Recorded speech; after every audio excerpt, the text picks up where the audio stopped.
All right, good evening. We are live on the What's on the Line podcast, episode 21, Oysters. As you saw, as the video was leading in, that was a pile of oyster shell, a very important component of the oyster conversation. Oysters are an extremely complicated topic, and they can be talked about in so many different ways. For CCA, Coastal Conservation Association, recreational angling focused group, it's all about habitat. And if you followed along with CCA before and the What's Online podcast and the work we're doing, there's a lot that we do in the habitat realm. If you've never heard of us before and you just found us, welcome. My name is David Sikorsky. I'm the executive director of CCA Maryland and the host of the What's on the Line podcast. And so, as we sit here in the end of November, November 30th, it is the traditional oyster season to many people. It is the end of the year. And for CCA, we've been looking at the various things that we've done throughout the year in the habitat realm. And we're going to talk about that a little bit today because that does relate to oysters. And that is largely on the restoration and artificial reef front through our Living Reef Action Campaign. And in just a second, I'm going to show you where you can find some more information about that. That work couldn't be done without partnerships. And the word partnerships is very, you can kind of define it in many different ways. And in working on Chesapeake Bay issues, on conservation issues, the partnerships are as complicated or as diverse as you'd like to make them, or as simple as they can be. And on the oyster issue, it is never an easy topic. Looking at things from the policy front, from the science front, from the history, from where we're going, it's complicated. If you ever see messages or information out there that says there's a simple solution, there's a simple answer, then I would argue to say that person making that statement hasn't been around very long or doesn't know what they're talking about, because this is complicated. We're talking about an animal that is extremely important to the Chesapeake Bay, extremely important to any ecosystem where it exists, and also extremely valuable. And throughout history, throughout the globe, humans have utilized this resource in many different ways. And so there's a very long history condensed into a very simple statement, right? And so tonight we're going to talk with Dr. Allison Colden from the Chesapeake Bay Foundation, an important organization that has now for, I think, 50 plus years, been working in the Chesapeake Bay watershed. And oysters and habitat, of course, are a big part of their work. CCA Maryland, we're in our 26th year, and habitat is a big part of our recent work. Also engaging in policy discussions is as well. And if you follow along with our programs and our work, we're continuing to try and diversify and do as much as we can as a conservation-minded angler organization, an organization made up of people that actually don't even fish, believe it or not, that are interested in our resources, in trying to follow through with our mission to conserve, promote, and enhance Maryland's marine resources for the benefit of the general public. So no matter what you hear, have heard, or think about, when it comes to CCA, I ask that you think about our mission and think about our work. And are we doing things that are for the benefit of the general public? Because that's the one question that I ask our members all the time and challenge people about. That's what should lead our policy discussions and our actions when it comes to something like an oyster, something that is so important, that is a keystone species that relates to the health of a place like the Chesapeake Bay. And all the great that can come from the Chesapeake Bay. And managing it moving forward is a major burden, and it's very complicated. And we're not going to get into all the little details of oyster history and everything else, but I wanted to present an opportunity to talk to somebody who doesn't come at this issue as an angler, but comes at this issue as a scientist, as a resident of Maryland, as somebody that's grown up in the Chesapeake Bay watershed. And talks through some of the work we do together, because that's the spirit of partnership that I'm interested in. Working with everybody, because the general public doesn't all fish. And it was absolutely on purpose that the founders of CCA and the folks that have carried the torch for this organization truly focus, if we're being successful, we're truly focused back on that public piece. Because it is the general public that these resources belong to. And it is the general public that, even if they don't fish today, should be able to have healthy and abundant resources so they can enjoy them tomorrow. And that's a big part of the habitat story of the Chesapeake Bay and what's happening right now. So I just want to share a screen real quick share with you a little piece of the CCA story as it relates to habitat conservation. And this is an effort that was put together over the last year and a half, this page. I'm just going to scroll through it and show a few things, and then I'm going to close this out and bring in our guest. But ultimately, this is some information that we were trying to put together to simplify this story, at least the space and time and how CCA intersects with the oyster story. So if you scroll down through this, you can look at some of the different pieces of the puzzle, and we try and direct you to some good information about an oyster so you can better understand why and how we're trying to impact positive change. That couldn't be shown any better than this visual right here, this video showing in the back. I'm a visual person, so seeing what our work to build artificial reefs has done for these very animals you're seeing on the screen is a big piece of connecting what is out of sight and out of mind to all of us, so we can understand the importance of these reef structures, the importance of this animal, and the entire ecosystem that lives around it on the bottom of our bay. We have to understand where we came from and where we're going. And reef balls are the major tool that CCA uses to do this work. And so you can go through here and click on some of this. And again, partners. It's all about partnerships, right? And a tool to make progress. And so this explains some of our footprint over the last 6+ years in the Living Reef Action Campaign and some of the work CCA has done. And again, it could not be done with lots of partners. All these pins on the map reflect in-water projects or on-land partners of the Living Reef Action Campaign. And a big part of the remainder of this year and next year will be filling in the stories and the people behind these partnerships. So I'm happy to close this window out for a second here and bring in our guest, who is a big part of the partnerships that are reflected on that map. And we can talk about how Dr. Allison Colden has ended up where she is. So welcome, Allison. How are you tonight? I'm great, David. Thank you so much for having me. Absolutely. And Dr. Colden is the Maryland Senior Fisheries Scientist at the Chesapeake Bay Foundation. Allison, when did you join the Chesapeake Bay Foundation team?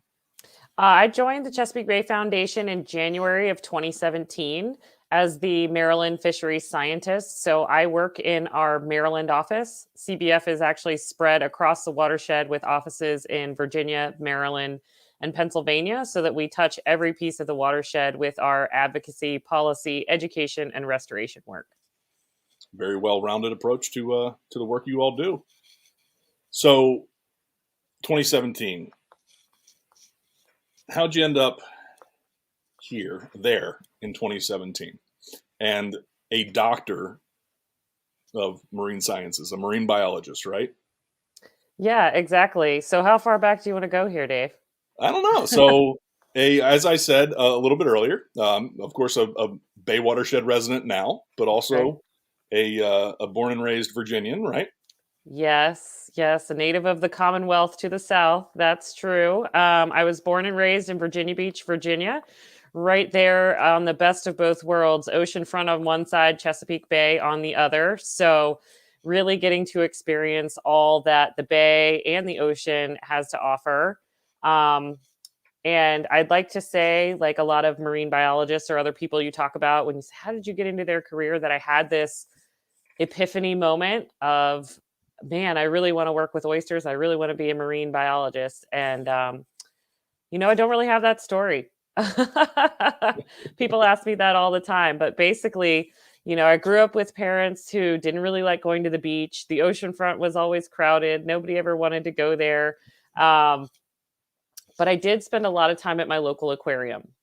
And they had, at the Virginia Aquarium, they used to have this great exhibit where kids could go up this 20-foot tall platform and use a pair of traditional oyster tongs to try and catch oysters in this sort of simulated oyster harvest exhibit. And I remember doing that as a kid and going to the aquarium and learning a lot about oysters. And I think it really fascinated me how this thing that basically looks like a rock filled with snot could be so incredibly important to the Chesapeake Bay. Like, what could be possibly more humble than an oyster, right? Just sitting on the bottom, filtering out algae, but it creates such its own universe in creating an oyster reef. So I think that was what always drew me, not even just to marine science, but specifically to oysters. So all throughout my undergraduate work, I always wrote all my research papers about oysters. My professors were like, could you please pick something else to write about? I'm really sick of reading these papers about oysters. And so then when it came time to graduate and, knowing that science was now going to be my calling, because I told you earlier, David, the ballerina thing was just not going to work out for me. Yeah, me neither. I made that the same decision in, I think, elementary school. I could be a Rockette right now, but here we are. So decided that, maybe science was the better calling. And so when I went to graduate school, I ended up really seeking out somebody who, number one, was going to work with oysters, because I wrote all those term papers, might as well do something with it now. And also somebody who did applied science. So it was really important to me knowing sort of the plight of the oyster, which we'd be happy to touch on some more, but knowing about the plight of the oyster in Chesapeake Bay, that the research that I was going to be doing as part of my graduate program would be something that would be applicable to helping to bring the oyster back. I didn't want to do basic research just for the sake of doing research. There is value to that, but just wasn't my interest. So I ended up at the Virginia Institute of Marine Science, which is part of the College of William and Mary in Gloucester Point, Virginia. Beautiful campus if you've never been there. One of the most unique swing drawbridges, in case no one has ever been down to see the engineering feat that is the Coleman Bridge over the York River. And I spent 5.5 years there studying oyster restoration and meeting with members of the Virginia Marine Resources Commission, sort of like the Maryland DNR equivalent in Virginia, and attending meetings and providing feedback and providing information on my research to state agencies and federal agencies, and really making science and science policy and communicating science into policy a big part of my graduate career. So that sort of gave me the taste of policy. And then it was all downhill from there. I don't know. It might be uphill. Yeah, it was uphill battle for sure. I graduated in 2015 and I ended up in a program called the Canals Fellowship, which is through the National Sea Grant Program through the National Oceanic and Atmospheric Administration. And basically, this is a 1-year fellowship program where they place marine science graduates in Washington, D.C. So you're either working for a relevant federal agency like NOAA, or you're working as a congressional staffer on Capitol Hill. So I actually chose to work as a congressional staffer for a year for a Democrat from Northern California, and worked on everything but oysters. I had a little bit of oysters, but I worked on crude oil by rail transport. I worked on service animal legislation. I worked on salmon fisheries. I worked on kelp forest habitats, basically getting familiar with the process of policy out in a space that was completely outside my realm. I was like, please, can we talk about oysters? And they were like, okay, sure. We were talking about endangered Delta smelt, which is this tiny little fish that's endangered by water withdrawals in the San Joaquin Delta. And so, any time where I feel like the oyster discussions in Maryland or the Chesapeake Bay region are getting heated, I just remember working on water policy for a California congressman, and I feel better. Because if we think that oyster wars are hot here, the water wars are alive and well in California. So yeah, and every group of people that live in an area that have a certain resource, whether it be water or an animal, or the animals in the water, is going to have conflict. And I wanted to hear that because I constantly think about how the heck did I end up here. And I think it's important for people to recognize that when entering into a natural resource policy conversation. If you fast forward to like what you feel today and what you think today, and this happens quite often in the oyster debate or the oyster discussion. We all want the same thing. Well, yeah, we want more oysters. We want a clean and healthy bay, and for a different reason. And so I think it's really important to recognize that there's tremendous value no matter what angle we come at this conversation through. Somebody that was inspired through an educational experience at an aquarium, to end up where you are today and trying to shape policy for the benefit of the resource and for the mission of the Chesapeake Bay Foundation. Something, that people that work in this arena obviously do because we care about. I jokingly say all the time that we build reefs because I'm selfish and I like fishing. And fish hang out around reefs, right? So we come at it from a different way, with a different appreciation and a different passion. Those in the traditional wild harvest fishery absolutely come about it with a different perspective, a different history, a different passion.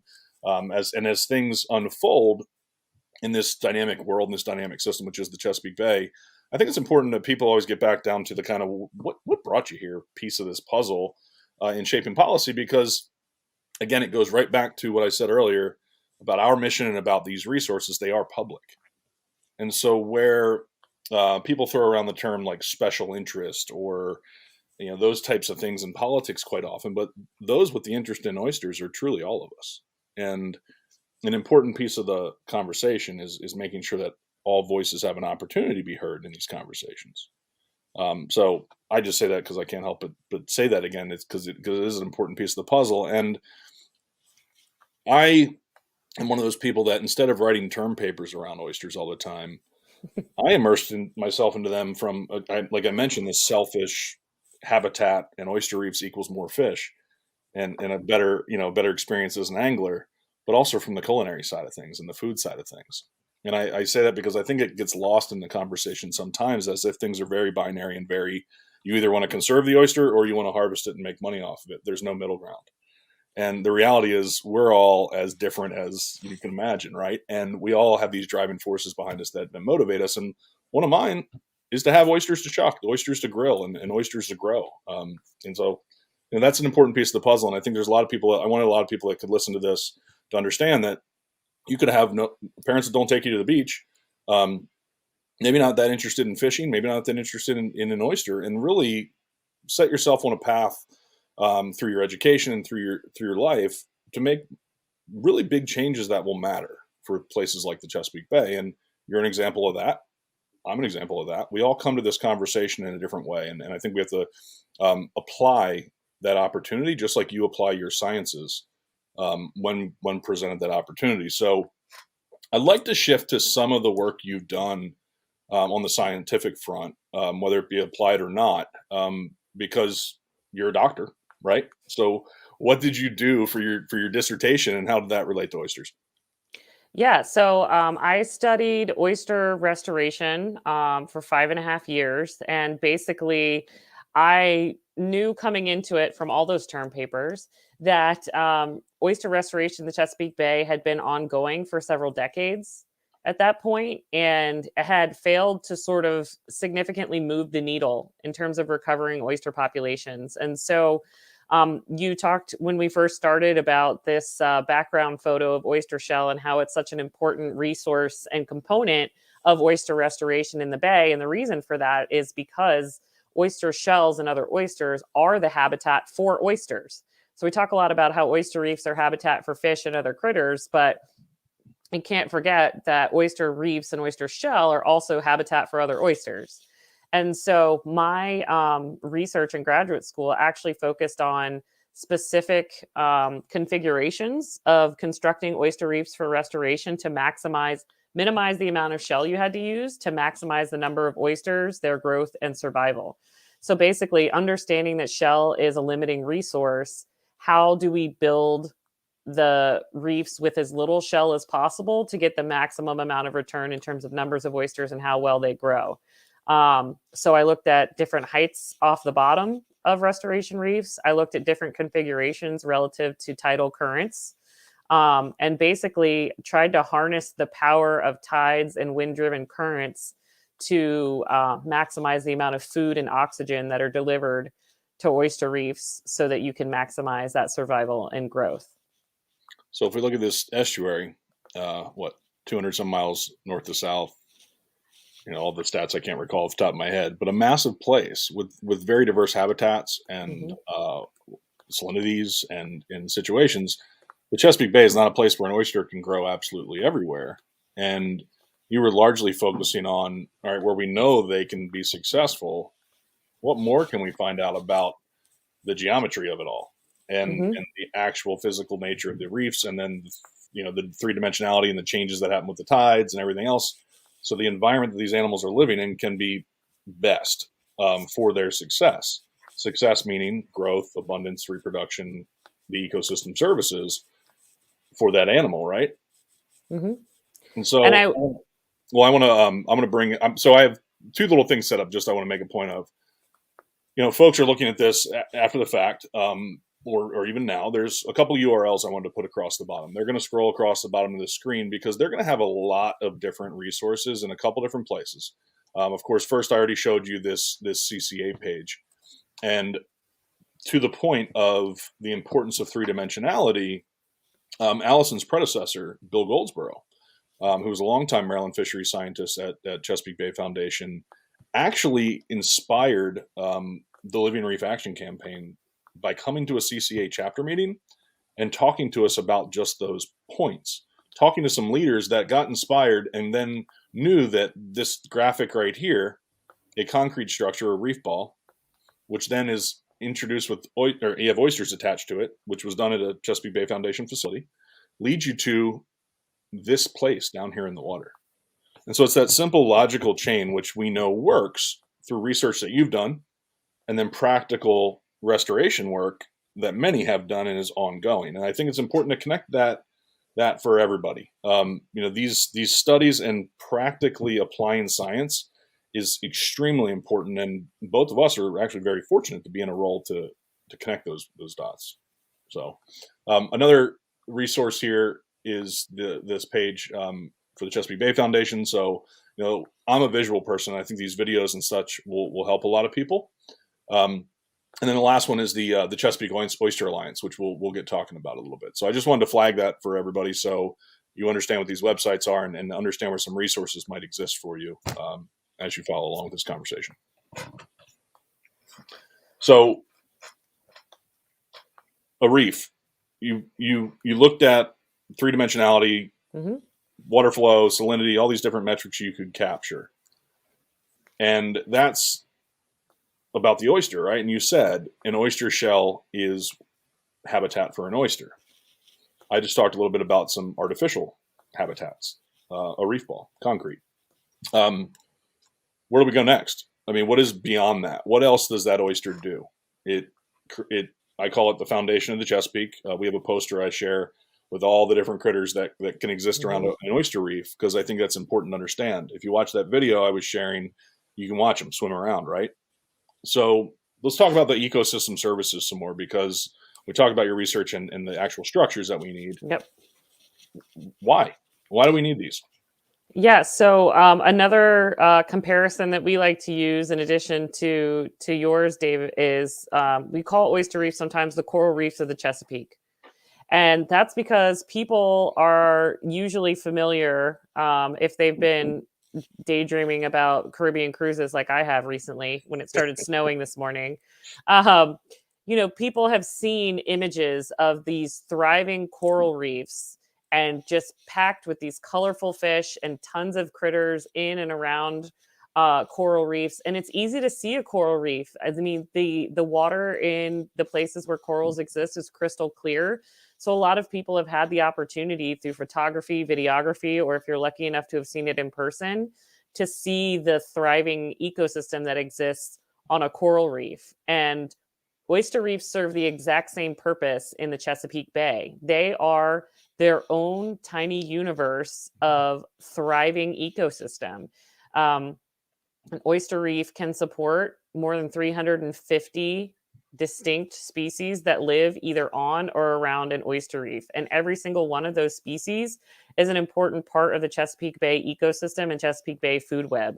So if you think about one reef ball, and you take that one reef ball and it's 2 feet wide, 2 feet high, and you introduce oyster spat to it, every single one of those reef balls that you drop in the water becomes its very own mini oyster reef, its very own universe and habitat that's got hundreds and thousands of mud crabs. It's got worms. It's got blennies. It's got naked gobies. It's got, tons of other mussels and other filter feeders. So the angling community classifies all that as bait. but that's exactly the purpose that it's serving as a reef habitat, right? Yes. We call it bait. You anglers call it bait, scientists call it prey, right? So Yep. all it depends on who's catching it and who's eating it and in what order. Absolutely. So if it exists on the oyster reef, it's serving as prey for those predator species that all you anglers like to go out there and catch. And so that's why they're so important. Having oyster reefs makes your predator species more productive. That has been shown time and time again, that the habitat it provides and the refuge it provides, especially for some of the juvenile fishes, is super important. But then also the foraging habitat, meaning just going there to eat because it's got an aggregation of yummy things to eat on the reef, is what makes your adults more productive. They're getting that high quality nutritional value prey that's being produced because that oyster reef is there. And so if you think about each reef ball that you put down or each cage worth of oyster shell you put down, each one of those is sort of a little microcosm of what we're hoping to bring back. And if you imagine the productivity of one reef ball multiplied to the scale of what oyster reefs used to be in the Chesapeake Bay, I think the productivity we would see for all species, but particularly for some really important fish species, would just be astonishing. Yeah. And I think a big piece of the policy discussion, remember I said we all want more oysters, we all want cleaner water, more abundant resources. The challenge is where you're situated around that desire and what action you're willing to take next. And so depending what category we're from as a stakeholder or a citizen, you're going to be willing to take different risks or different actions based on your own personal interests. And I think that leads to a lot of the complexity about oysters, especially because we have this long history of removing the animal being a very valuable piece for a stakeholder, the harvest community.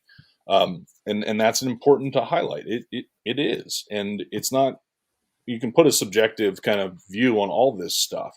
But I think if we're doing our jobs, literally us, but also everyone else who sits around these policy tables, I think the real value in science and understanding the facts of the matter that have been studied is to present us with some objective information that we can't ignore. And that can help guide and shape policy. And easier said than done, right? But it's an important thing to remember, because in a rising tide, meaning clean water, more resources, more abundance of resources, lifts all ships. It lifts the opportunity for all users that might be a consumptive user to then take from the resource and use it, whether it be to nourish our bodies, feed ourselves, to recreate, to support an industry like the oyster industry, which used to exist here, and is a small piece of what it used to be. And that's again the big picture that folks I think get lost on when you dig into some of the camps that we find ourselves in this policy world. So we continually talk about the reef, right? And while you were talking, I brought up an image that that you took. So this is a reef ball. This is very likely could be the first reef ball I was showing. That first one, the before and after, was a matter of about 6 months. Spat or naked concrete, nothing on it. Spat introduced, placed in the water in the wild natural environment, and grown. Those small oysters. This is a 4-year-old reef ball, I believe. And so tell us what we're looking at here and why this is important and why you pulled it up off the bottom. Yeah, so we're looking, this is Tillman, right? Yep. Yes, so this reef ball is one that was placed just offshore of Tillman Island near Talbot County in the Eastern Shore. And this was part of a project that CBF partnered with the University of Maryland Center for Environmental Science, Dr. Jeff Cornwell. And we were really interested in looking at another one of the what we call ecosystem services of oyster reefs. And in particular, this is a reef ball. You can see here those oysters have grown to about 4 or 5 inches, 3 or 4 inches at this point.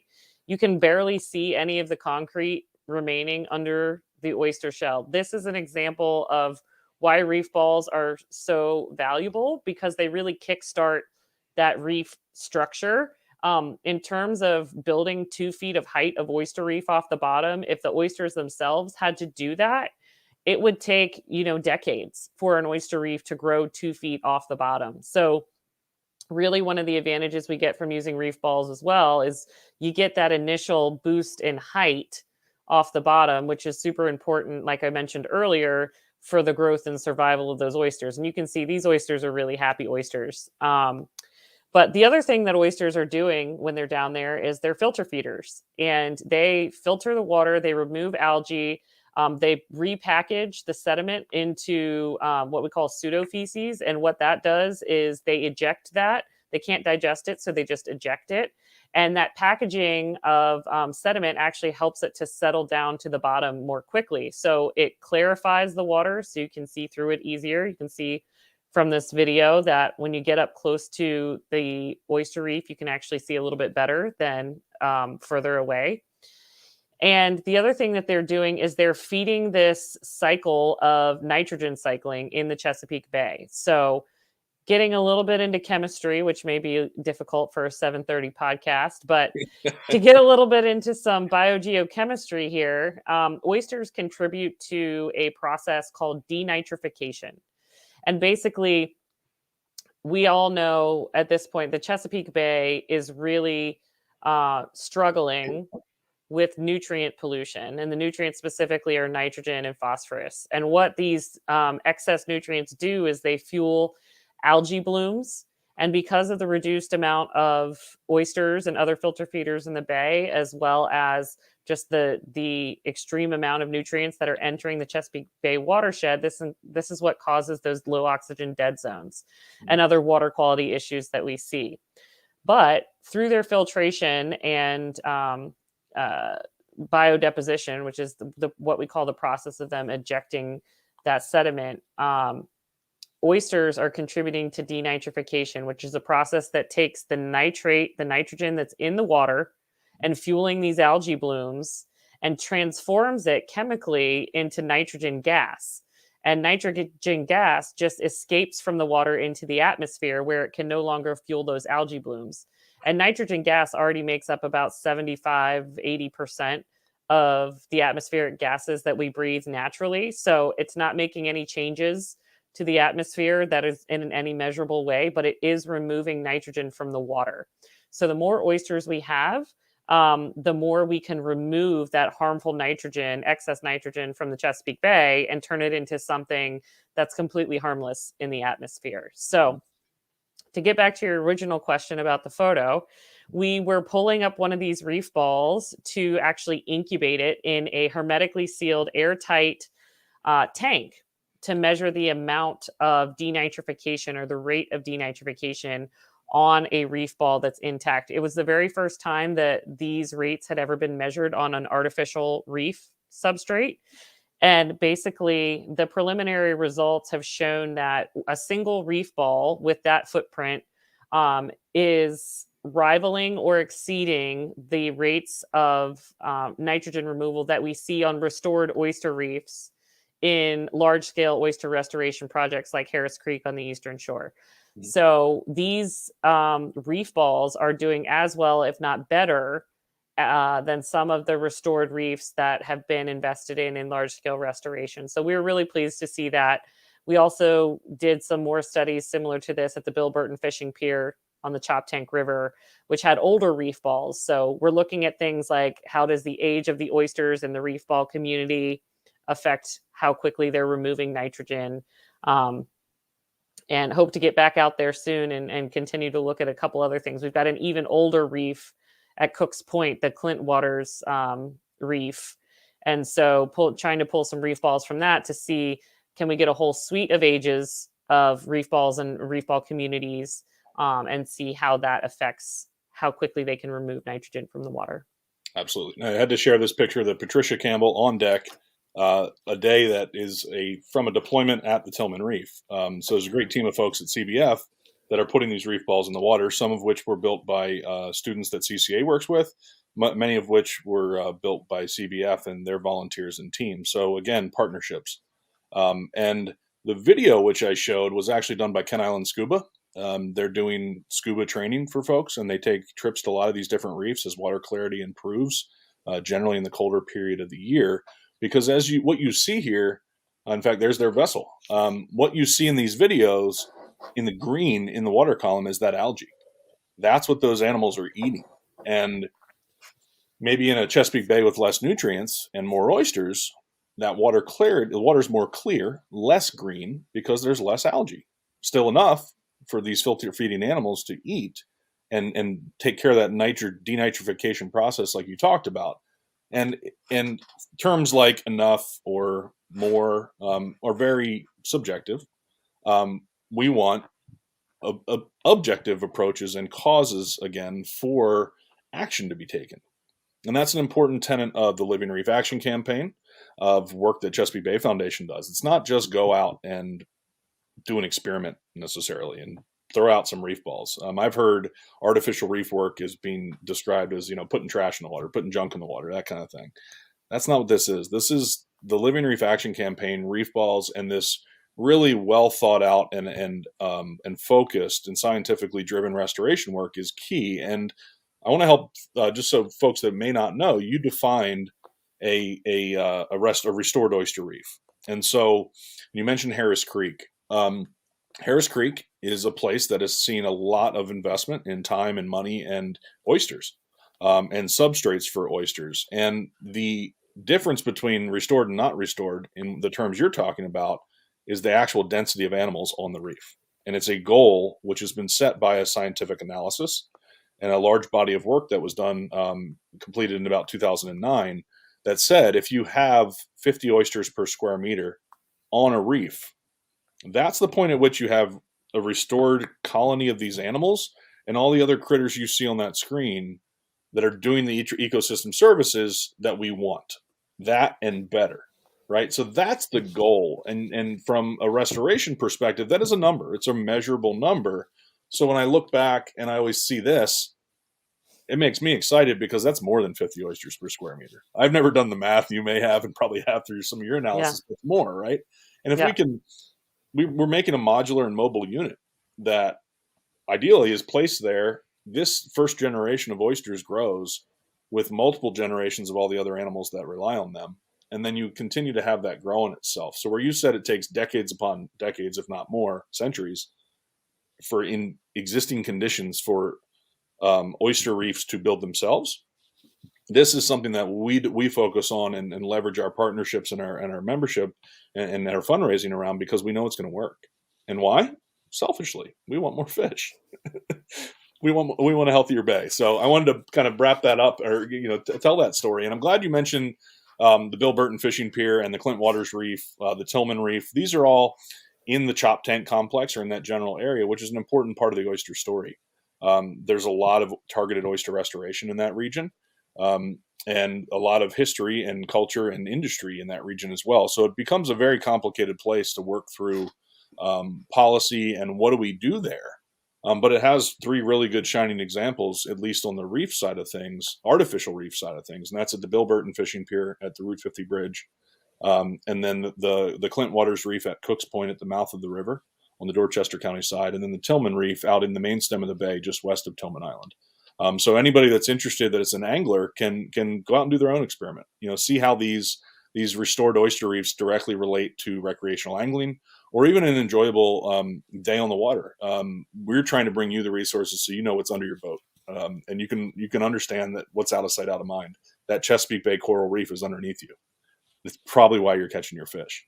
So that's, I think, the perfect segue to a great event that I've been really pleased to champion on behalf of CCA and work with CBF on, called the Rod and Reef Slam. And so this year we had a successful Rod and Reef Slam, a week-long fishing tournament using the iAngler Tournament smartphone fishing tournament platform. And we had folks go out and, in these current conditions, COVID, go out for a week and go fishing. We had grand plans of a big in-person party and all sorts of things that didn't happen. Fingers crossed for 2022. But Allison, tell us about some of the stuff, some of what we learned, some of the, what anglers told us about the Rod and Reef Slam experience this year. Yeah, so like you mentioned before, there has been a lot of targeted investment on the Eastern Shore. So this was actually, I believe, our fourth or fifth time hosting this tournament, but our first time having it, having the tournament boundaries include all restoration sites in the state of Maryland. Previously, the tournament had just focused on those large-scale restoration reefs Dave was talking about earlier, Harris Creek, Tread Avon, Little Choptank River. And this year, we expanded the tournament boundaries to all restoration oyster reefs in Maryland, including the artificial ones that are part of the Maryland Artificial Reef Initiative, the ones that Dave mentioned at Bill Burton, Tillman, and Clint Waters Reef. And we also expanded it from just a day-long tournament to a week-long tournament. And so people had the opportunity to fish out of wherever was most convenient to them. There's restored oyster reefs all over the Maryland portion of the bay. So there's always going to be something close to your backyard that you can get out there and fish on. And people also, I think, really enjoyed having a week-long tournament so that they could get out there, don't have to worry as much about the weather, can take the kids out on an afternoon after school, something like that. But the thing that I really love to see and that I've really learned a lot from over the course of running this tournament over the past 4 or 5 years is we run this tournament a little differently. Their grand prize winner is actually awarded based on the person who catches the highest number of different species over oyster reefs. So the goal is not necessarily to catch the largest fish. In fact, a lot of people catch some pretty small fish over these oyster reefs. We've seen some blennies submitted before, a couple mummy chogs. But it's to demonstrate and collect data, usable data, on the size of fish and the diversity of fish that are using restored reefs in the Maryland portion of the bay. So not only are people participating and winning awesome prizes from Under Armour, from CCA, from Angle, all these other great people, but we are also collecting data. And it's data that traditionally would not be available any other way, or would be very cost prohibitive to collect. So we are using the iAngler Tournament app and this event as sort of a citizen science approach to sampling these restored oyster reefs. And what we found in this year's tournament was there were 26 different species that were recorded being caught on restored oyster reefs in the Maryland portion of the bay. That is phenomenal diversity. And not only that, I think that there were something like over 130 catches logged by anglers over the course of the week. So these are not one-off events. People are having good fishing over these oyster reefs. And so we were really excited to see the diversity as well as the success people were having fishing in these areas. Yeah, and in the, for somebody like me that's had the benefit of fishing in the Chesapeake Bay from the very top, the Maryland line, down to where you grew up, Virginia Beach, oyster reefs for a Maryland angler really start to be the place that you can find that diversity as you go from north to south. Further north, there's a different kind of foundation and place that diversity can exist in today's era. There's not an abundance of oysters in the upper bay like there used to be. The Chesapeake's had this interesting, at least the Maryland portion has had this interesting almost flip, which has occurred. And largely, our knowledge of it is based on harvest. It's based on what the industry did and why the industry has moved from the upper bay and the town of Rock Hall and places like that being just the massive engine of oyster production and oyster industry activity down to the lower bay. Now Tangier Sound being the place that most folks have kind of migrated to harvest that resource. And we're going to have a later conversation, not today, but another podcast where we talk about some of the oyster policy issues that are pressing and that we are going to be working on, and our partners and are really just out there for the public to be aware of and to engage in if they want. So I'm not diving right into a policy issue, but we'll say that data and the angling experience is really important from my perspective, in shaping our policies for the future, because anglers are the general public. We are the users of the resource. We are the owners of the resource, right? And we should do it in a measured way. So if we can provide data through an event like the Rod Reef Slam, that's just a small example of the value we can bring to the table in this conversation, then we should do it. And that's a big part of why CCA has been using systems like iAngler Tournament to capture data, because capture it now. We may not need it for a decade or may not use it for a decade, but capturing this information and being able to tell these stories over a long-term period is a key component of valuable data, valuable science. And that's something that I want anglers to think about. So right now, if you're fishing, there is a way that without the Rod Reef Slam, without a fishing tournament that we're sponsoring, that you can report what you see on the water to folks that need that information. And that's one of those is through the volunteer angler log that Maryland DNR has. You can access it through the Access DNR app. You can access it on the DNR website. Do a Google search. And so if you're an angler that cares about providing information that you're collecting every day, that's an important way that you can provide information about what you're catching, what you're interacting with, because nobody's going to know exactly what's happening in this massive estuary. And it's important for us to grab information from all sorts of sources. I mentioned the Upper Bay component because where an oyster reef is, again, the foundation of all things Chesapeake, that's a general statement. And it's in a time and space component to that, right? And that claim. And so we have to keep that in mind as well, and have an understanding of what's happening in different places, and realize that a relic oyster reef, three-dimensionality in structure in the Upper Bay, even without a live oyster on it, could be of tremendous value to that area and the habitat and the structure component of that area. Because while the oyster is king and queen, the reality is the structure is so important as well, and it could be a host for mussels, anemones, these other animals that are also doing filtration, that are also a prey animal, a bait, that are also a part of that ecosystem. And I mentioned that to flag an important policy issue that we can dig into, we can talk about a little more, and that's the one related to man-o-war shoal. So we talk about the importance of shell. Allison talked about that. You have to have shell. It's habitat for oysters. It's habitat for these animals. We have these restored oyster reefs in this area that in current times is productive. There's either a restoration metric has been met, 50 oysters per square meter, or there's some plans to continue those goals.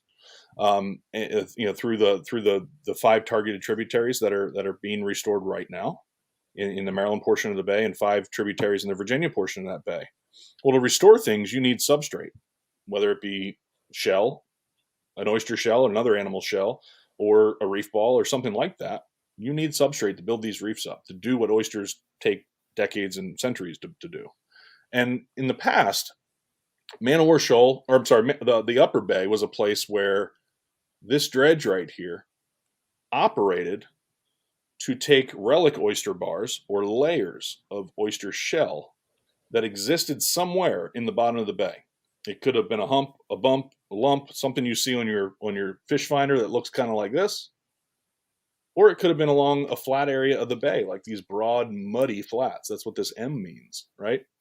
And so there was oyster shell underneath because of the evolution of this estuary over eons.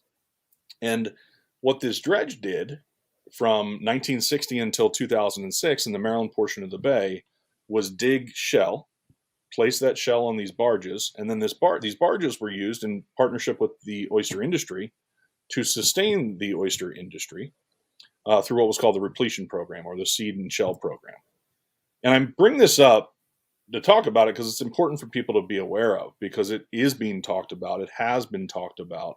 And one of the key reasons that CCA has been trying to lead the charge on this issue for a very long time, not only to end this program in 2006, but also prohibit this program from moving forward, is because this picture right here, if you can understand what it's showing you three-dimensionality. It's showing you three-dimensionality in the Upper Bay, in a place that is a popular crabbing area, a popular fishing area, and we know an important habitat area for the animals that live up there. And so the reason that we supported the stopping of this program was we said it is not a good public policy or a use of public dollars, taxpayer dollars, or a public resource, a finite resource, to take this shoal, which is targeted for more shell dredging, and take this piece of equipment here and do what this little image shows that you won't be able to see on the stream, but this image shows is DNR's plan to cut chunks out of this shoal on the south side and the north side to take the oyster shell, place it on this barge, move it down the bay or wherever it's prescribed to be moved for use to build reefs that the industry can then harvest on or build reefs for restoration. And so when this policy question has come up time and time again, CCA has promoted and supported legislation, asked for legislation to protect this shoal, legislation which has not passed, was last introduced in early 2020 and then stopped by the short session with COVID. And the ultimate situation right now is that the Board of Public Works, which is made up by the comptroller, Peter Francho, the treasurer, Nancy Kopp, and the governor, Larry Hogan, have the opportunity at the Board of Public Works to approve this activity to take place again in the upper Chesapeake Bay. And so it is our position at CCA that dredging this shoal is a mistake. It is destructive, it destroys the habitat, and it impacts the users of this upper bay, an area that has already given 46 years of shell and dredging to other parts of the bay. And that, but if you ask an industry member, somebody that participates in the wild harvest, their experience is that this shell is the best substrate to grow oysters, and that this shell is necessary for a sustainable fishery. And so keep an eye out on this issue, and we're going to talk about it some more. And I'd encourage folks this to be one more website they add to their reading list here after tonight. It's savemanowar.org, because as a grassroots organization that asks our members to connect with folks and educate them about their opinion on policy or the reasons that they may want something to pass or fail, this could be a hot topic issue for us in the next few months, in the next few years, because at CCA, we believe that this is an area of the bay that needs to be left alone for this kind of destructive practice. And there's so many different ways that we can effectively grow our oyster resource, grow the health of these reefs in areas that we see are productive, and even still benefit the industry, aquaculture, and restoration without tapping this very finite resource in this structure. So Allison has the unfortunate pleasure of, or unfortunate burden of having to hear my rants like this sometimes as we talk about these kinds of things. But I wanted to make sure that was discussed on a policy piece, because folks need to be aware of it. And it literally is the type of thing where the Board of Public Works could meet and approve this to happen in your backyard, if you live in a place like Baltimore, like I do, to affect your Chesapeake Bay that's yours no matter where you live in the state of Maryland. And so anyway, I wanted to flag that, and I'll let Allison fill in where you'd like. Well, the only thing I want to add, Dave, is, getting back to one of your original points about understanding why there's so many different perspectives on oysters, and it has to do with where people are coming from and what their motivations are and what their interests are relative to oysters, the oyster resource.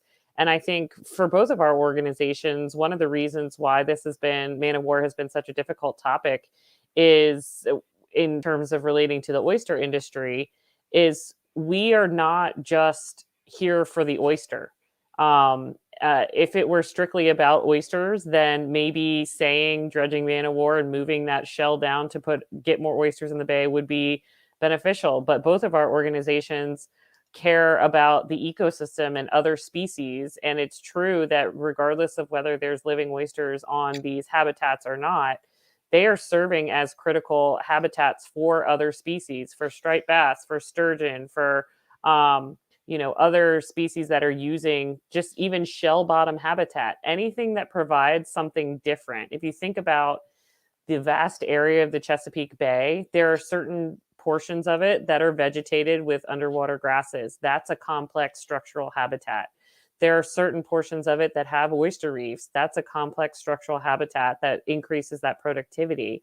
But that's not what the majority of the bay is. The majority of the bay is soft, muddy bottom.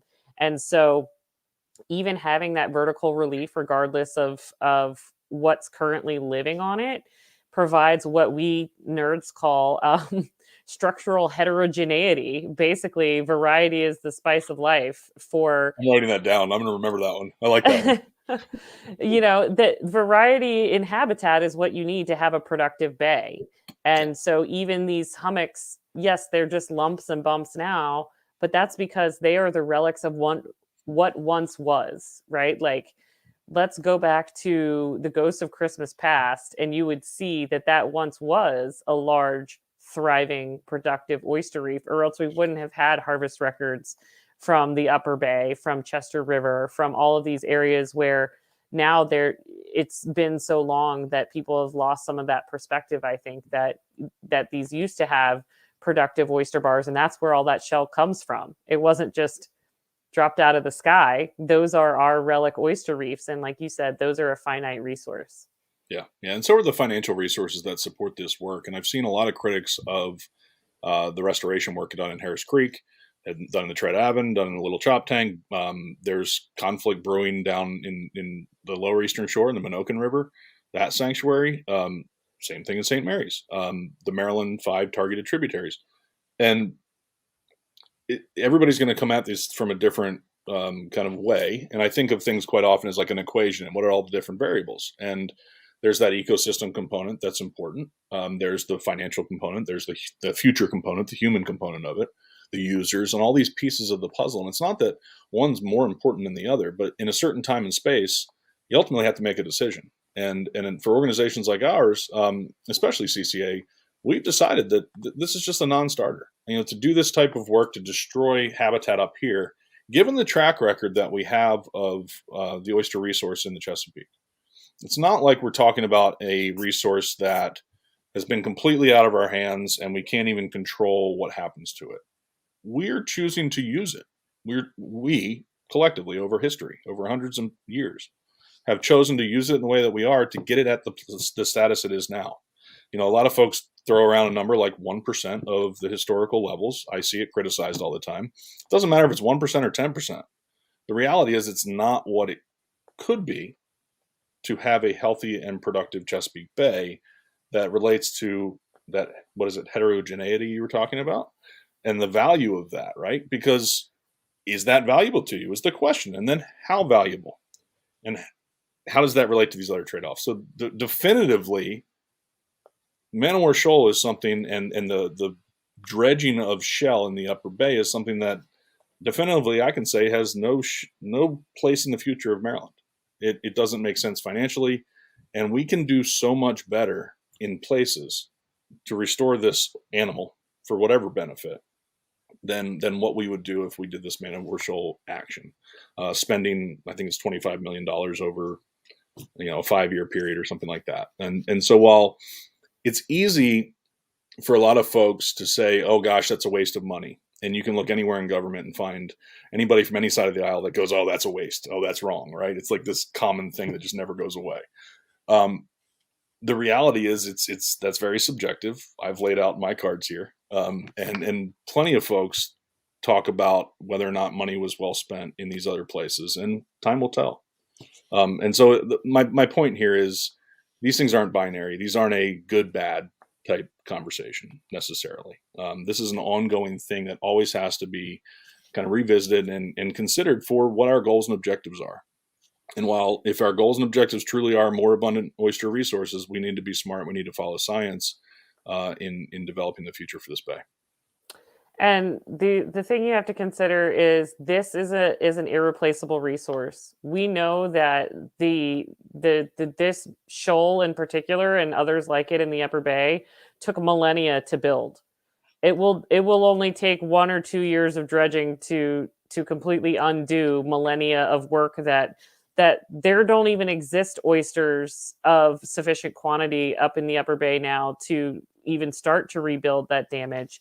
So even if you are not convinced, and even if you are undecided about this issue, I think just the fact that you would be having irreversible impacts on an irreplaceable resource should at least warrant a significant conversation about the cost, the benefits, and whether the science is backing up what results we think we're going to get from taking that action. Because you just have to recognize that the generation of people working in policy right now are in the driver's seat for making this decision, which will have irreversible impacts. And we have to consider what those impacts would be for the Chesapeake Bay ecosystem, for the angling community, and for everybody who would otherwise be using that resource in a different way in the future. Absolutely. I will say our viewers tonight are a little asleep compared to a normal What's on the Line podcast, and that's because we're normally talking about fishing tips, techniques, and other things that I think trigger the interest of recreational anglers some more. But I wanted to give some folks some homework because, like I said earlier, we will be coming back to this. We will be talking oysters some more. We've just begun to scratch the surface of some of the knowledge that Dr. Colden has when it comes to oysters and research. And I'm a nerd, no question about it. I'm a fish nerd. I'm an oyster nerd. It's what drives me to do this work, all because I love fishing, right? But I think it's so important for folks to understand some of the resources out there that are available for them to be informed. Because frankly, being informed about habitat can make you a better angler. Being, having an experience, again, like tonging oysters at an aquarium, could lead you to becoming a scientist with a seat at the table, shaping policy and developing research to understand denitrification of the Chesapeake Bay, a huge and pressing issue. If we will truly save the bay, we will turn the bay around. If we will deliver a bay to future generations that we want to see, right? Because there's no finite endpoint in this work. It's this dynamic system that we affect every day, and it changes every day. And it's just a matter of where are we trying to go. So setting goals is a really important part of any natural resource policy effort and conversation. As a small nonprofit, we don't nearly have the resources that we wish we had. And that's the story across a lot of folks in our space, whether they be a private business in aquaculture, somebody working the water and that really cares about the future of the Chesapeake Bay, or any other entity. And Chesapeake Bay Foundation is looked at as a leader in this region for good reason.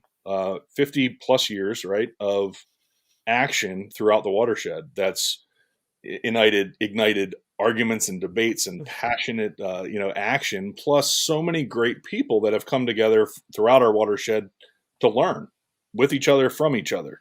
Such an important part of CBF's work is education. Knowledge is power.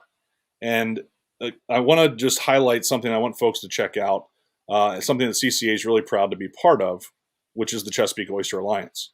Because this is how diverse partners from all over the oyster world can come together thanks to the vision that leaders at Chesapeake Bay Foundation and some of the founding organizations have had.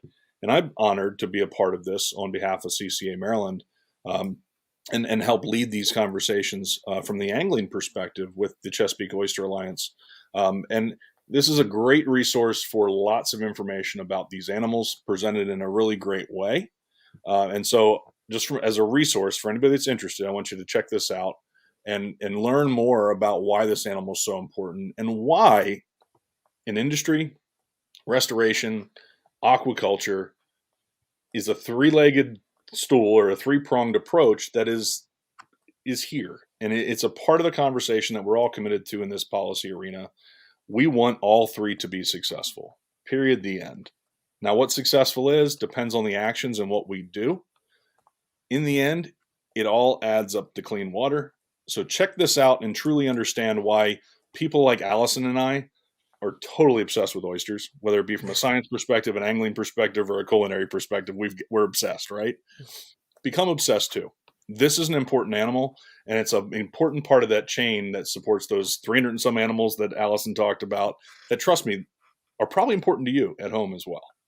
So just think about it and enter these conversations with an open mind. And as you look into media and all the information, as you see me, Allison, CCA, CBF, Waterman, Restoration, other users, you if you see articles and comments, you're seeing a snapshot and a single statement that can never define this highly complex issue that we find ourselves in.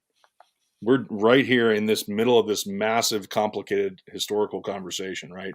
and we're trying to shape it for the future. And so while it seems conflict driven and it seems hard, I challenge you to roll up your sleeves, get educated, and become a positive piece of this conversation, because that's how we can have a healthy resource, clean water, and truly save the Chesapeake Bay, or at least conserve, promote, and enhance it for the future of the general public.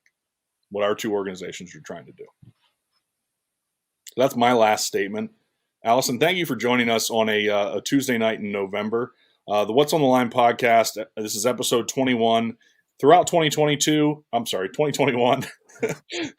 throughout 2021, we've delivered one episode per month. And I'm not sure what the 2022 schedule holds, but we have 1 month left this year. And so I think we will be bringing this topic back. And I think we're going to have a roundtable conversation about very diverse perspectives on the oyster resource. I don't know if I'm up to moderating that type of conversation and wearing a chair hat, if you will, for that, but that's my goal. So keep an eye out for a late December, after the holiday, or after the Christmas holiday, airing of episode 22, and then stand by for a lot more in the year 2022 as the legislative session in Maryland starts, which is always generally has something related to oysters. But also the management process of oysters will continue to march on through Maryland DNR, the Oyster Advisory Commission process, and the way that many stakeholders engage on this very complicated but very important topic. So, any last comments there, Allison? No, just want to say thank you for having me. If anybody has any questions and ever wants to nerd out on oyster science, please don't hesitate to reach out. It's Giving Tuesday today, so if you are so inclined to support CCA and or CBF, I'm sure you can quite easily find something online to make that happen. So thanks everybody for listening. Absolutely. We couldn't do what we do without tremendous folks out there that support our missions. And we thank you all for supporting our organizations. And we're happy to be able to work together on this issue and hopefully be able to make some changes, positive changes for the Chesapeake Bay. So thanks for listening along. And thank you, Allison, for joining us tonight. Good night, everybody.